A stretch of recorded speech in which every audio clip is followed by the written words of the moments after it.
आज सुनाने जा रहे हैं शिवजी बाबा का कथा। सुबह चलिए शुरू करती हूँ। इससे पहले मेरे चैनल को सब्सक्राइब और वीडियो को लाइक कर दीजिए। चलिए शुरू करती हूँ।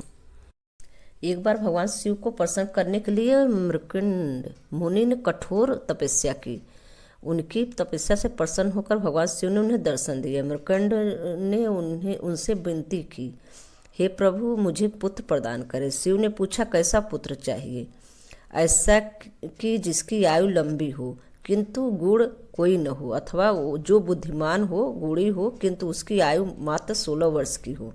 मुनि ने कहा, भगवान, मुझे गुणवान पुत्र चाहिए। शिव ने कहा, तथास्तु। यह वरदान देकर शिव अंतर्धान हो गए। समय आने पर मृकंडु की पत्नी मारुति ने पुत्र को जन्म दिया। अनेक ऋषि मुनियों ने आकर प्रसन्नता जताई और बच्चे को आशीर्वाद दिया। ऋषि मुनियों को उपस्थित में ही मृकंडु दंपति ने बालक का नाम मार्कंडेय रखा। बालक मार्कंडेय बहुत मेधावी निकला। 16 वर्ष की आयु से ही पहले ही उसने वेदों का ज्ञान प्राप्त कर लिया। उसके आचरण का उसकी प्रशंसा करते न थकते थे। वे कहते, मृकंडु, बहुत भाग्यशाली हो तुम, जो ऐसा होनहार बेटा मिला। लेकिन मार्कंडेय के भाग्य को लेकर उसकी माता बहुत चिंतित रहती। मृकंडु जब उससे समझाते तो रोते हुए कहते, स्वामी, मैं भूल नहीं पाती। शीघ्र ही हमारा बेटा हमसे हमेशा के लिए दूर हो जाएगा। एक दिन की बात है। कुमार मार्कंडेय पूजा के लिए फूल लेने वाटिका में गया हुआ था। लौटा तो उसने अपनी माता को रोते हुए देखा। समीप ही उदास भाव से उनके पिता बैठे हुए थे। माता को रोते देख उसने पूछा, माँ, तुम क्यों रो रही हो? माँ कुछ न बोली, बस धीरे धीरे सिसकियां भरती रही। इस पर मार्कंडेय ने पूछा, माँ, तुम बोलती क्यों नहीं? बोलो माँ, बोलो। कौन सा दुख है तुम्हें? कहीं ऐसा तो नहीं कि जो तुम चाहती हो मैं नहीं कर पाऊंगा? पर देखो माँ, अब मैं बालक नहीं रहा, कल पूरे 16 वर्ष का हो जाऊंगा। तुम्हारी माँ इसलिए रो रही है पिता धीरे से बोले। मार्कंडेय ने उलझन भरे स्वर में पूछा, क्यों? 16 वर्ष का होने से क्या हानि है? पिता बोले, बताता हूँ, सुनो। तब मृकंडु ने उसके जन्म से संबंधित बातें उसे बताई। सुनकर मार्कंडेय ने माता को धैर्य बधाया। बोला, रो मत माँ, मैं नहीं मरूंगा। भगवान शिव मृत्युंजय हैं, मैं उनसे अमरत्व का वरदान प्राप्त करूंगा। पिता ने आशीर्वाद देते हुए कहा, मेरे बच्चे, शिव की कृपा से तुम्हें सफलता मिले।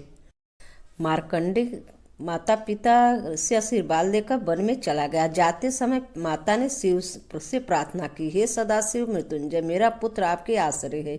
हे देव, उसकी रक्षा करना। अगले दिन प्रातःकाल मार्कंडेय ने सागर तट पर जाकर गीली मिट्टी से शिवलिंग बनाया और उस पर पुष्प चढ़ाया और शिव का ध्यान लगाकर बैठ गए। रात होने पर प्रभु के सामने नाचने और गाने लगा। तभी अचानक यमराज वहां आ पहुंचा। बोले, तुम्हारी आयु पूरी हो गई, इसी संसार से चलना है, चलने के लिए तैयार हो जाओ। मार्कंडेय बोले, थोड़ी देर ठहरिए महाराज, तब तक मैं अपनी उपासना पूरी कर लेता हूँ। यमराज ने गुस्से से कहा, मूर्ख, क्या तू जानता है कि मृत किसी का इंतजार नहीं करती? मार्कंडेय ने कहा, कृपा कर मेरी उपासना में बाधा मत डालिए। मेरी उपासना पूरी होते ही आप मुझे अपने लोक में ले चलना। यमराज और भी क्रोधित होकर बोले, मूर्ख, क्या तू समझता है कि शिव की शरण लेकर तू मुझसे बच जाएगा? तुझे अभी मालूम हो जाएगा कि काल के पास से कोई नहीं बच सकता। यह कहकर जैसे ही यमराज पास फेंकने को उद्धत हुए, तभी एक चमत्कार हुआ। एकाएक वहां शिव प्रकट हो गए और मृत के स्वामी को देखकर यमराज ठिठक गए। मार्कंडेय के शिव के चरणों में गिर गया। शिव ने उसके मन की इच्छा ताड़ ली और अमर तत्व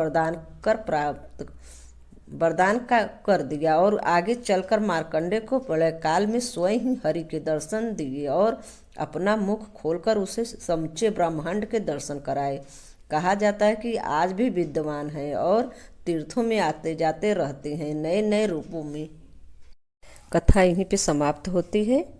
इस कथा को सुनने वाले या करने वाले, पढ़ने वाले मनुष्य की आपत्ति दूर हो जाती है, वह संपत्ति से परिपूर्ण हो जाते हैं, उसके विघ्न दूर हो जाते हैं तथा वह सब प्रकार का कल्याण प्राप्त होता है उसके साथ, और उसे उत्तम रत्न की प्राप्ति और पुत्र का लाभ होता है। इस तत्व का पाठ करने या सुनने वाले को मनुष्य जेल से छुटकारा हो जाता है। रोगी जनों को इस स्तोत्र का पाठ सुनने से उत्तम स्वास्थ्य का लाभ होता है। प्रवासी शीघ्रहीन विदेश से घर आ जाते हैं तथा इस कथा को सुनने मात्र से विद्या, यश, विजय और समस्त अभिलाषाओं की पूर्ति होती है। इस कथा को सुनने मात्र से कन्या उत्तम वर की प्राप्ति होती है, धन धान की बुद्धि और सुख की अभिलाषा पूर्ण होती है और आयु की रक्षा होती है और पूर्ण रूप से लाभ होता है। दयालु भगवान विश्वेश्वर पार्वती सहित प्रसन्न हो जाते हैं।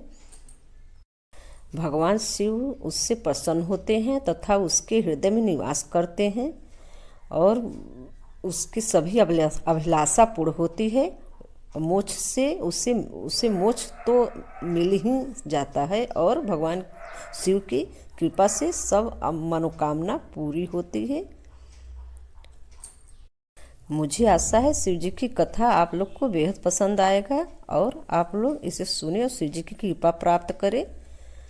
कमेंट में हर हर महादेव लिखिए, जयकारा लगाइए। रखती हूँ, धन्यवाद।